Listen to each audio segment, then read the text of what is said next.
Eugenio, how is the plan progressing? Everything's ready, sir. The cartel's drug deal was just ruined. They're on the prowl, as are the police. Leave everything to me. I'll beat them at their own game. This is a big job. I don't need to warn you about what will happen if you fail. I'm prepared to follow the code. I know that failure means death. As long as you understand that. Do not mess this up. I have no use for failures. I understand completely, sir. By the way, have you discovered the whereabouts of the cartel's product? We are talking about at least $5 million worth of drugs and just as much cash. Maybe one of those five decided to try to steal it. You do not want to incur my distrust, Eugenio. You don't trust me anymore? Why don't I word it this way? If you don't find the cash and drugs, you will be considered a failure. Like I always say, I've no use for failures. Find it immediately. The sooner the better. Yes, sir. Off with you then.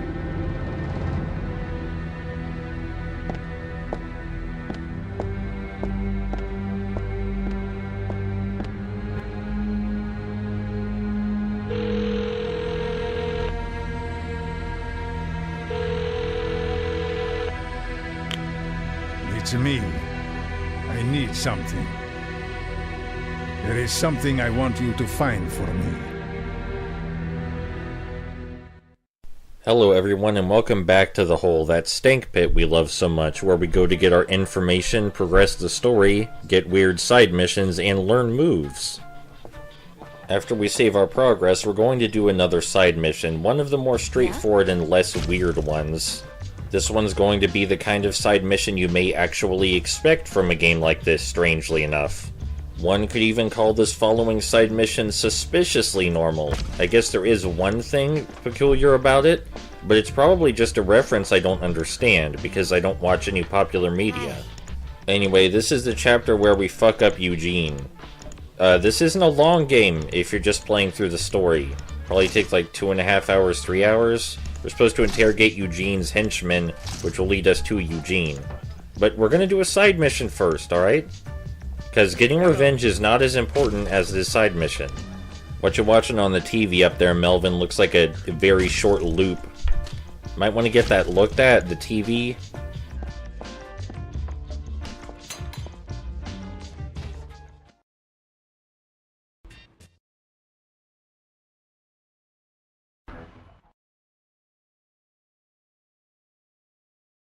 So our mission is in the North Factory Zone. We're going to participate in an underground fight ring at the request of some random lady who we're going to see up here. The underground fight ring goes pretty much as you'd expect. We just fight a bunch of dudes in a row, and after we inevitably win, we get our money.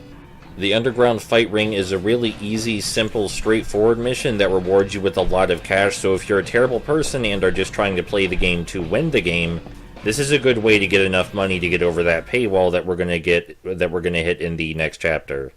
I have some criticisms, concerns, and weird things to say about the paywall, but we'll save that from when it's relevant. For now, we just gotta beat up a bunch of dudes in the rail yard, which I guess if you're gonna hold an underground fight ring, this is as good a place as any, an abandoned rail yard. The odd thing is they don't have any kind of bounce or any kind of test you need to take or anything to make sure you're not a cop or some shit like that. You can just walk in here and start the fights. And when you get into the post-game content, there are some characters you can recruit that actually are cops, so that makes this side mission even weirder. It makes a lot of the side missions weirder. Because there are some side missions where you can bring buddies, and you're allowed to bring a buddy in this one, and the buddy can be a cop if you've unlocked him. But exactly who the cop is kind of a spoiler, I guess. It's really only a spoiler if you haven't been paying attention to the commentary.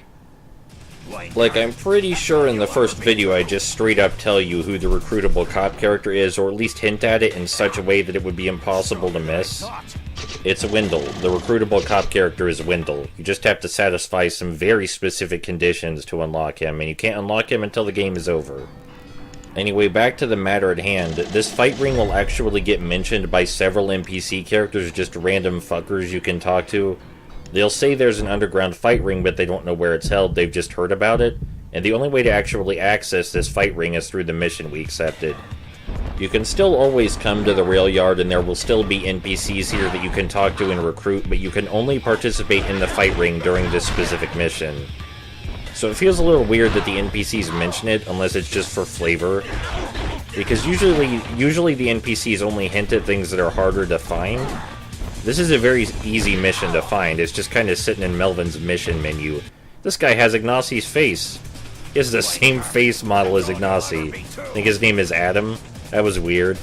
I mean, I'm pretty sure it's possible to make our face look like Ignacie's too, but still, that's so weird to see right after we just finished beating the fuck out of him. I wish I had more to say about the game design elements of the underground fight ring, but because this is a JRPG that relies heavily on the mechanics being predictable, it's basically just the same shit we've been doing. We use the slide kick, we use the grapple, we use that really fast 5-hit punch combo, and that's about it for now. The grapple we're going to keep doing for most of the game, but the slide kick I find to be particularly useful for the underground fight ring. By the way, everything you see these guys wearing, we can also wear that if we feel like it. But I personally like the style that the main characters have, their own unique outfits. So even though we will dress up some, not quite as much as most people would. So I am very sorry to say we're not going to be walking around in a purple slit miniskirt with some braids in our hair and a Hawaiian shirt. We're not going to be doing that. But later in the game, we will experiment with the character creator. I'll just try to actually make it look nice instead of being insane. I've grown a bit over the years in terms of character creation. Now I actually put effort into making the characters look nice, like someone I would actually want to play as, something I think actually looks good, instead of just making them look insane. Like even in LEGO games, I actively try to make the characters look like they work. Make them look visually coherent instead of just a complete mess. Because I know I can make them look like a complete mess, and the idea that I can make them look like a complete mess is not as humorous to me as it was when I was younger. When I was younger, I would have thought that was incredibly humorous, but just kind of grew out of that, I guess.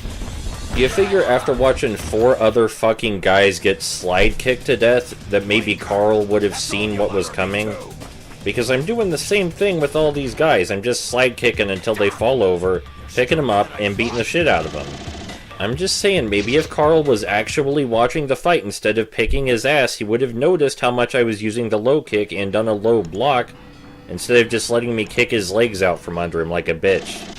It's worth noting that we still aren't caught yet, by the way. Our police wanted meter is 33%, and our mafia wanted meter is at 87 or something like that %. So we're still being stealthy, technically. And while casually exploring, you can be stealthy for quite some time, run around picking fights with NPCs that have names and recruiting them, doing side missions. If you don't feel like stopping every few seconds to fight random people, that's totally something you can do. It's like repellent in Pokemon, but you have to change your clothes. So some of these character models get reused and have different names. I'm not sure if that's because they ran out of ideas for characters, or if they just wanted you to be able to recruit the same character, but change the name. It's weird. What I'm trying to say here is that some of the characters we see in this side mission, their designs are identical to characters that we can recruit, but we can't recruit these guys in the side mission, even though they're identical to guys we can recruit. Identical in every way except for the fact that they have their names changed. It's really fucking weird. Unfortunately, I have not found the Burns look-alike. I have not found Burns' twin. So here's the final fight of the underground fight ring against Mickey. You can tell he's important because he looks significantly fancier than all those other dudes, which most of them weren't wearing a shirt. The slide kick doesn't work as well against Mickey. He seems to block it way more often than anyone else. His AI in general is just better than everybody else you fight here. By which I mean, he predicts your movements more often. Because that's how the difficulty in this game in particular works. The difficulty is decided by how often the AI predicts your moves. And in that sense, Mickey is basically just a boss character in terms of difficulty. Like, his moves are less interesting than the boss characters because a lot of the boss characters have unique moves. But in terms of difficulty, yeah, he's basically just a boss. Damn, not bad. So this is the first time we actually lost, so we're just gonna click try again, and it boots us back into the fight like that. We did lose some charisma, but being able to restart the fights immediately like that is very helpful.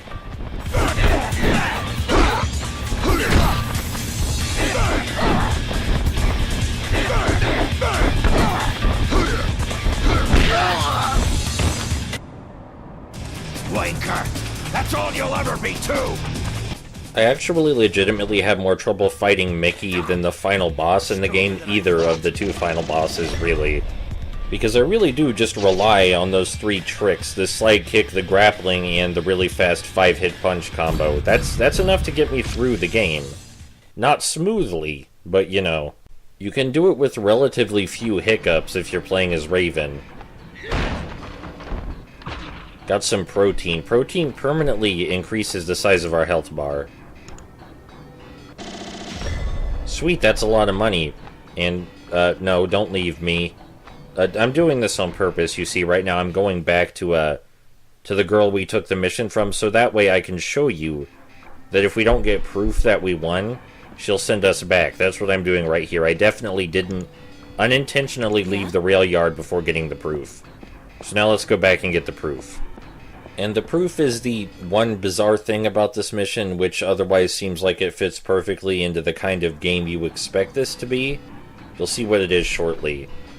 Overall, I like doing this mission just because I like hitting things in this game. I find it enjoyable, but it's one of the more boring missions. Yeah, the proof is butter. He just gives us some butter. It's like actual butter. That's not slang for anything, it's just literal butter. If you look at it in your inventory, it's butter. And again, maybe this is a reference to something that everybody else will get but me. After we give her the butter, Rika tells us that Mickey was her brother, and we basically just gave her brother a super concussion. And our victory over him somehow convinced him to stop fighting. Whatever.